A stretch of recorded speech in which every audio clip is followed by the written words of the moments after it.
knew you couldn't stand tall.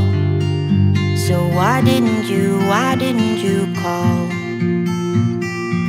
So many years has gone by, but I think about you all. This is my 2018 X-Max.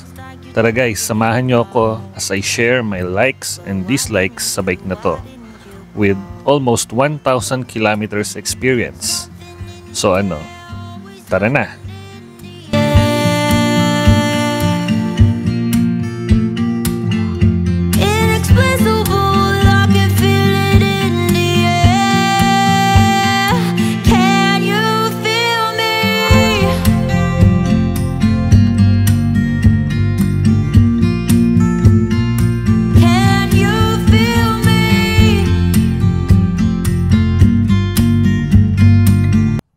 After almost 6 months ng ownership natin nitong X-Max 300,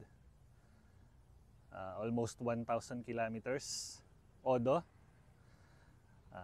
ito na yung time para kahit papano magkaroon tayo ng review, no?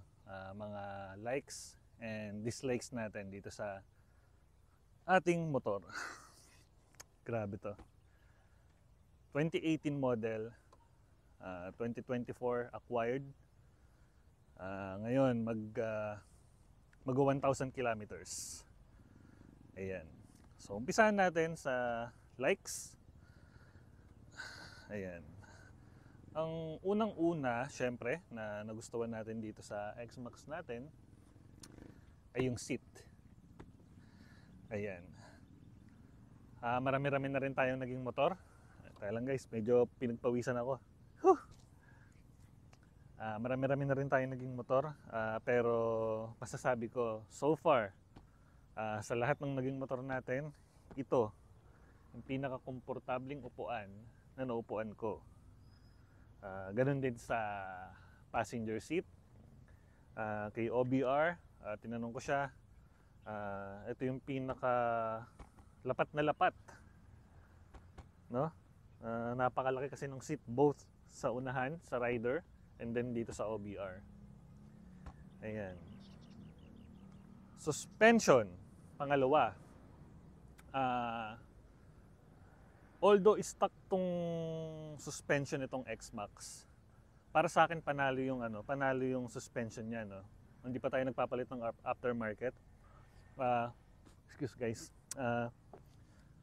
Kumpara dito sa una nating pangalawang naging motor, pangalawang naging motor natin na NMAX version 1. Yun guys ang masasabi ko, bagamat maraming positive. Marami akong gusto dun sa NMAX. Pero ang hindi ko nagustuhan is number 1 yung suspension ng NMAX. Kinakailangan mo talagang magpalit ng suspension. So yun. Suspension. Hindi mo na kinakailangan magpalit agad-agad, pero kung gusto nyo mas magandang suspension, pwede rin naman. Pero para sa akin, okay tong suspension. Pangalawa to sa choice ko, next to Himalayan. Yung Himalayan sa lahat ng naging motor ko, Himalayan yung number 1 sa suspension. And then ito yung sunod. Okay. Sunod. Siyempre, pagka yung upuan, maganda yung upuan, yung comfortability. Masasabi ko talaga is napaka komportable nitong motor na to, no? Kahit siguro matagal lang biyahe, mas kakayanin. Although hindi ko pa to natatry sa mahabang biyahe, pero mas kaya to kumpara sa mga na long ride ko na nauna nating motor. Yan. Comfort. And then sunod, fuel consumption. Nung una, akala ko medyo malakas sa fuel consumption to, no? Kasi 300cc siya, although wala siyang 300, pero naka-category siya or nasa category siya ng 300cc, no? Yung R3 ko, nauna kong nakuha noon, nagre-range lang yun ng mga 19 kilometers per liter. Although syempre hindi naman natin sila pwedeng ipagkumpara dahil performance bike yun, no? Pero yun nga, nasa 18 to 19 kilometers. Pero ito, nagulat ako kasi nung kinuha ko yung actual fuel consumption niya, nakakuha ako ng 31 liter or 31 kilometers per liter. So para sa akin, nasa 300cc, okay na okay yun kasi yung NMAX ko nakaka 38 to 42 kilometers per liter, no? So hindi ganun kalayo, pero pagdating sa performance, talagang mabilis. Ayun, tapos compartment. Hindi para sa akin guys, hindi ko na kinakailangan pa na magkaroon ng box or GB box, top box. I think enough na yung capacity nitong ano natin, no, compartment natin. Napakalaki. Kung hindi ka maglalagay ng gamit, kaya niyang ipasok or kaya mong magpasok dito ng dalawang full-size helmet. Pero napakaano talaga niya, napakalaki ng compartment. Ayun yung gusto ko. Tapos may ilaw pa. Pagkagabi, talagang kitang-kita. Useful yung ilaw niya. And then, isa sa mga nagustuhan ko, ito ano na lang to, tawag dito. Sa bagay, lahat naman opinion ko lang. Pero isa sa gustong-gusto ko rin dito guys, yung panel niya. Gusto ko yung forma niya parang kotse or parang sa four wheels, naka-analog. Ayan. Although hindi siya fully analog, meron din siyang digital display sa gitna. Pero ang ganda niya, lalo sa gabi. Gustong-gusto ko yung na-appreciate ko yung panel nito guys. Kompletong-kompleto na. Wala ka na talagang may hiling pa. Tapos ito, positive din sa akin, yung windshield niya kasi stock to, pero mataas yung windshield, no? Yung sa iba tinatanggal nila or pinapababa nila yung windshield. Pero para sa akin, nakadagdag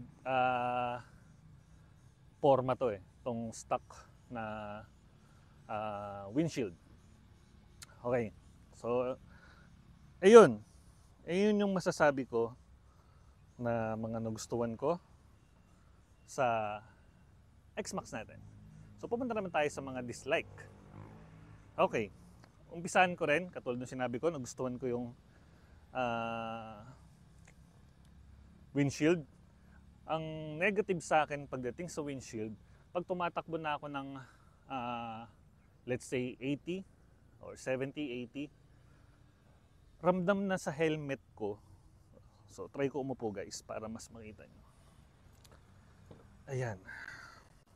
Ito guys, 6'1". Ito yung forma ng 6'1".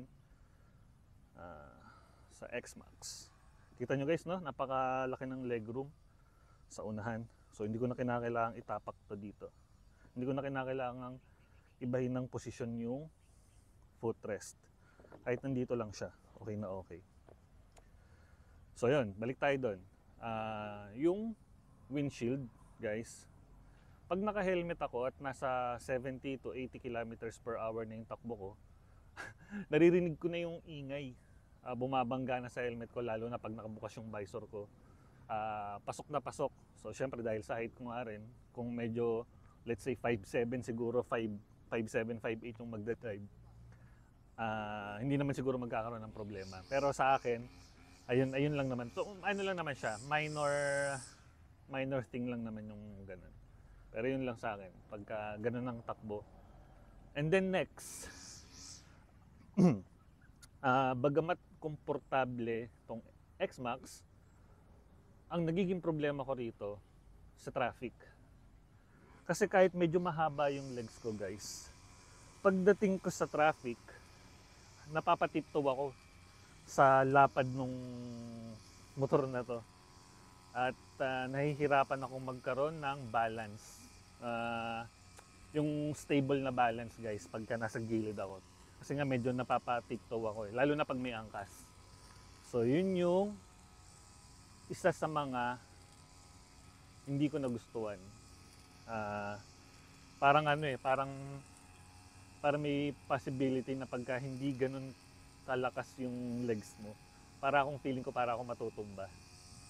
So, yun, ayun lang yung isa sa mga negative na napansin ko rito, okay? X-Max. Ayun. Ano pa ba? Negative. Sa ngayon guys, parang ayun pa lang naman yung mga dislike ko sa pagdadrive na itong X-Max sa 1,000 odo niya. So I'm looking forward na madala ko siya somewhere sa mga susunod na vlog natin. Pipilitin natin may gala itong si X-Max guys. Plano ko punta tayo sa mga falls. Ayan, dalhin natin siya sa Antipolo. Ang daming falls sa Antipolo. So yun guys, wala na. Lahat na nagustuhan ko na dito sa X-Max eh. Panalong panalo to, sulit na sulit guys. Ayun. So maraming salamat sa inyong panonood guys. Samahan nyo ako sa mga susunod nating adventure. Magpe-prepare ako guys. Maghanap tayo ng mga gagawin natin para ma-expose natin tong X-Max na to. Kasi para sa akin panalo to guys eh. Maraming panonood guys. Hanggang sa muli. Paalam. You got a smile that makes the sun rise. You make it shine. But I can see that you don't realize, and that's what made me fall in love.